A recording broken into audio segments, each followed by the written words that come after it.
Ben Goessling from MASNsports.com joining us now. Great to have you, Ben, as always. Thanks. Good to be back. Let's talk a little bit about Ian Desmond and Michael Morse, and it's been a slow start for both these guys.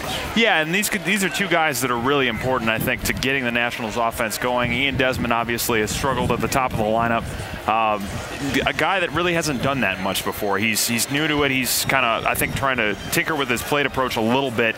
You don't want him to change it too much, but you also want him to see some more pitches. Michael Morse is a guy that, if this offense is going to work, in my mind, he's really got to be the guy to make it go, especially if you have Jason Worth hitting second. You really don't have a true run producer in those 4 or 5 spots. You've got Adam LaRoche, who you'd maybe like to be hitting lower, and Morse, who is very new to it. So if Morse can do what he did in spring training and did what we saw at times last year, I think it works. If not, they might have to look at something else, and the top of the lineup would have to be altered to get Jason Worth a little lower in the lineup if Morse can't hold that number 5 spot. Well, I just saw where Bernardina came off the disabled list, and that's always an option there.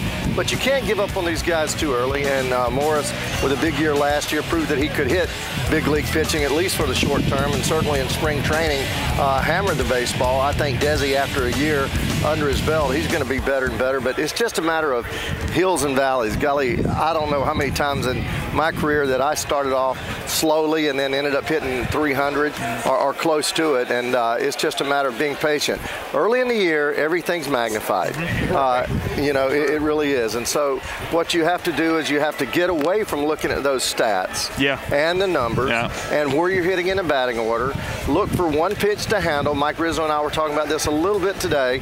You got to learn to get a pitch to hit.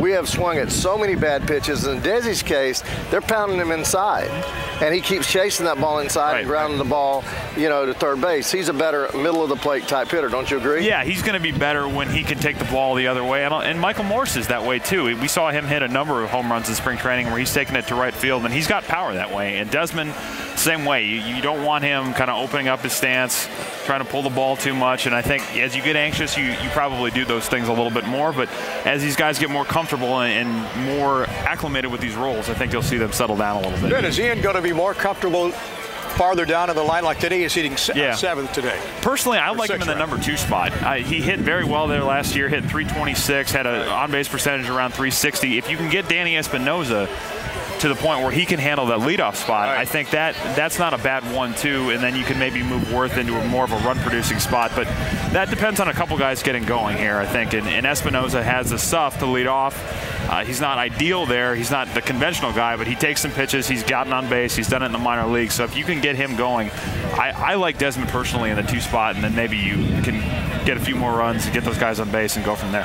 Yeah, always great to see you. Thanks for bringing the good weather today, too. Yeah, I felt a lot better than yesterday. You're not kidding. Ben Goessling from MASNsports.com.